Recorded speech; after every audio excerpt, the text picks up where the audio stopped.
everybody. Welcome to episode 25 of The Apartment Geek. And this is a pioneer episode. I'm excited to have a guest on. And I went out and I found the only person I know of who's taller than I am. A good friend of mine and somebody who I respect from a business perspective, Kenny Simpson. And so I'm happy to have him joining me on this episode. And we're going to be talking a little bit about rehabbing apartments, and then kind of the thought process of where you put your equity. Is it in appreciating assets, or is it in assets that generate more cash flow?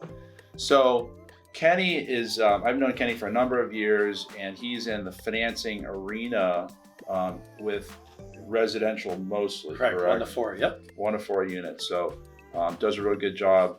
And I've respected, his take or his involvement in putting his own capital into apartment buildings over the years. Can you kind of tell us what the first asset was that you purchased? Income property asset? Yeah, gosh, it was a long time ago, but we started with, Crystal and I, we started with partners. Yeah. Because we had multiple things going on, but it was partners. And it was just trying to build equity quickly. So we were buying, rehabbing, and the market was moving up. So we were just trading up. Got it. And the first one I can probably remember of apartment building was an 8-unit in La Mesa. Okay, so you started in that submarket. Yep. Now this comes back to some of the things you've recently done, which is in the lines of a lot of stuff we talk about on the Apartment Geek. It's where do you invest? Is it nice areas or nice properties at the beach, North Park, or is it lower income areas where it's more based on just the numbers and not as much emotion?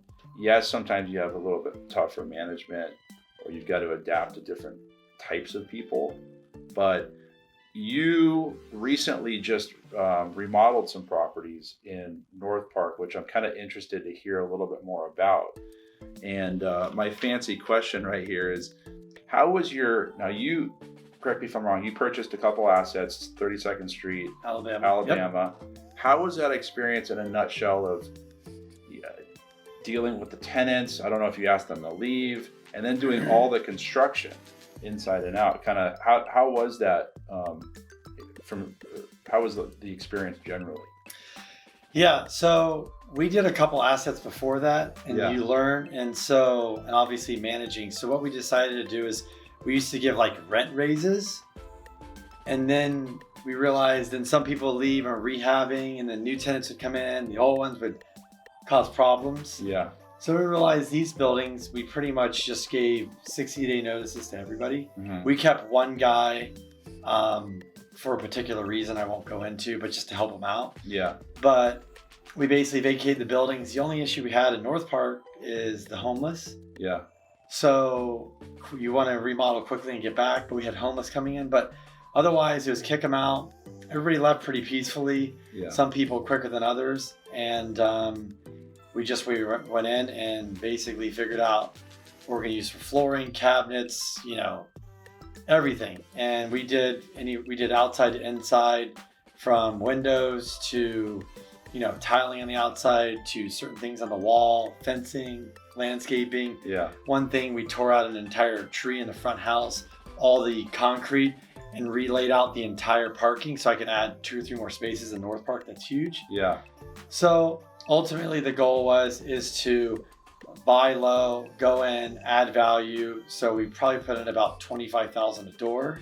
Okay. And then get new tenants in, raise it up, and then those were more equity plays to go buy, a bigger asset. So you kind of knew you were going to not own that very long. Yeah. It was in and out kind of deal. Yep. So you were really construction management for a number of months. Yeah. Overseeing all these workers and stuff done the right way, et cetera. Yep. Checking on it probably we were there on the average every day. And then leasing it up. Now, did you know where you wanted to go with your money? Because I know what you ended up selling these properties. You went into a new, bigger building.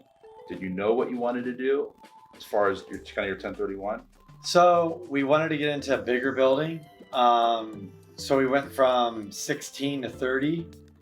And then cash flow wise, just kind of ballpark numbers, we're maybe making 5 on those. A month. Now this is going to be more like 10 to 12,000. Wow. So we wanted to go more cash flow, I think, because of where the market is. And North Park, South Park, a lot of deals are tough. Like I think we bought some deals before it went that extra little tick up. Yeah. So we wanted to get bigger property, more cash flow. But then we go into this building, which we could talk about, and there's opportunity to add value too. So yeah. So you went from 2 assets in North Park, smaller, 8, 9, I think, 8, 9 units, to a 30 in the South Bay and National City. National City. Okay. And I like that because that's where we talked a lot about where my really where my ideal product, like the area is kind of that B- C+.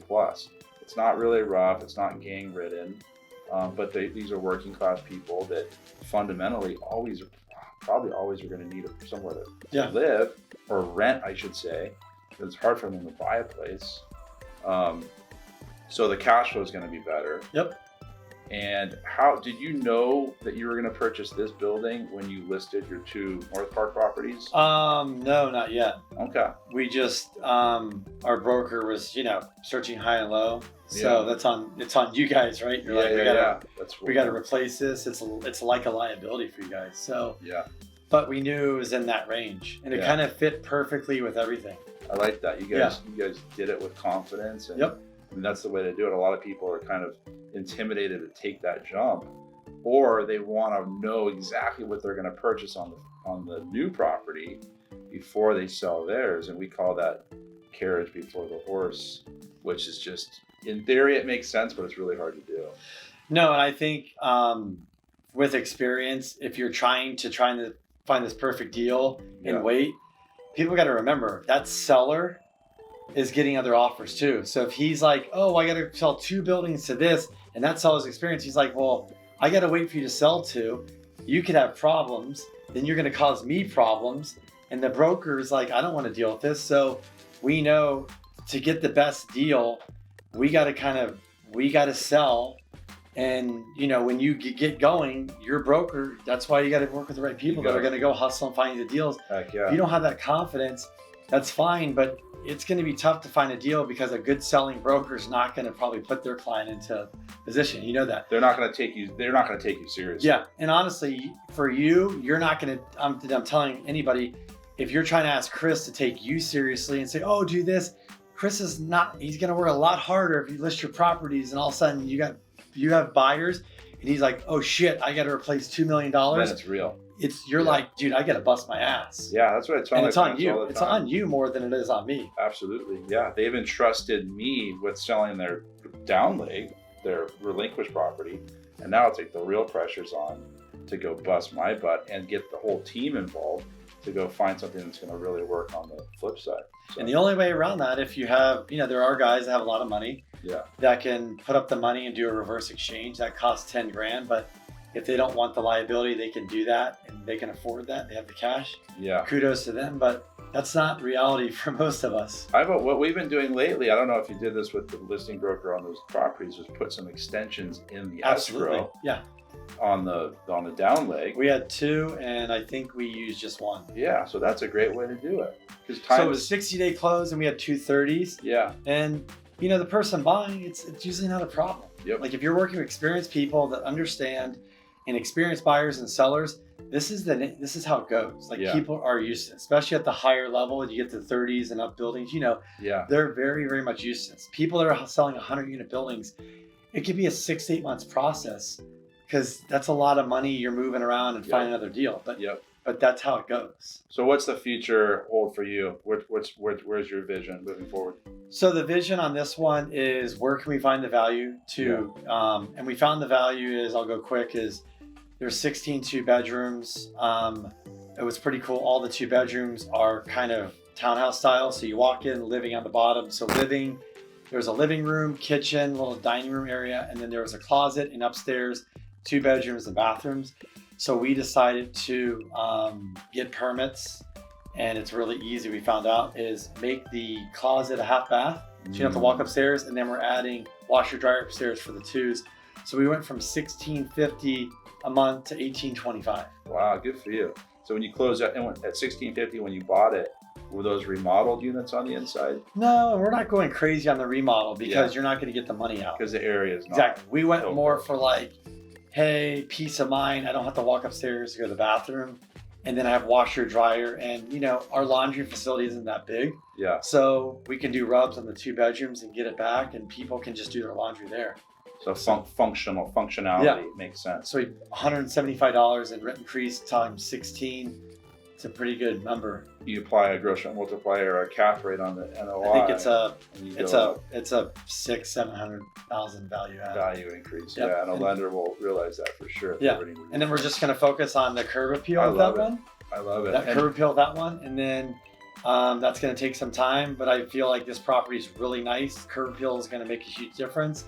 So and then pretty much that one we do those. I think just let it cash flow and then keep buying with other keep money trading that up. you're making. And we have other your investments. We're trying to buy business. another one of those in the next, I would say, 6 to 12 months. And then, our goal really is to just keep trading up to get bigger properties. Yeah, and then hold those. We're trying to get to 100 units pretty quickly in the next couple of years. Last question. I know this is we don't want to make this too long. How is it managing an asset in National City, which I feel like a lot of people out there are scared of areas that are beyond like lower than a B or a B minus, nasty city we used to call it when I was starting the business. But I like it because fundamentally, again, it's just that workforce housing. How is it managing down there? So we don't manage, but we're very involved, and we manage 1,000 units. So I would tell people this: there's different streets, there's different areas. Find somebody that that's been investing in there, like some people we know since the 60s or 70s. They know the streets, they know the avenues. But people got to understand, wherever you're at, it's depending on your attitude and the product you're delivering to your, to the clients, to the renters, it's going to make a difference. But it's not that scary. But if you're a slumlord, you're going to get slummy tenants. Yeah. You can be a slummy area and make your building nice. You don't have to go over crazy, and you will get, better tenants.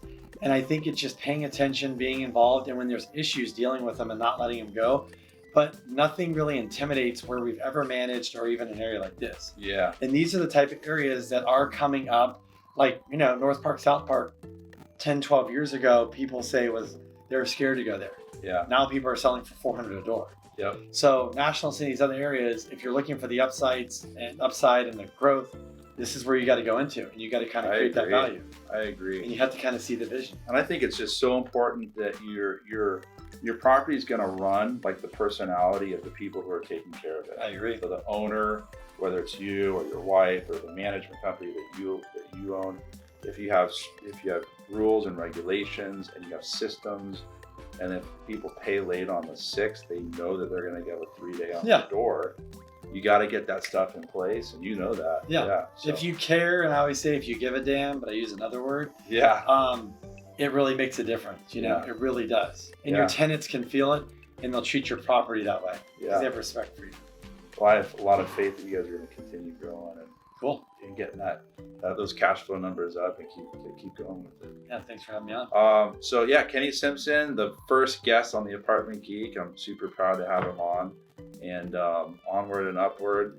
Thank you for tuning in. And if you need any kind of financing needs, this guy's on top of it as a rock star in the 1 to 4 arena. Perfect. Yep. Reach out to him, and we'll put his contact info on the YouTube somewhere in the link. Awesome. So happy investing, and until next time, take care.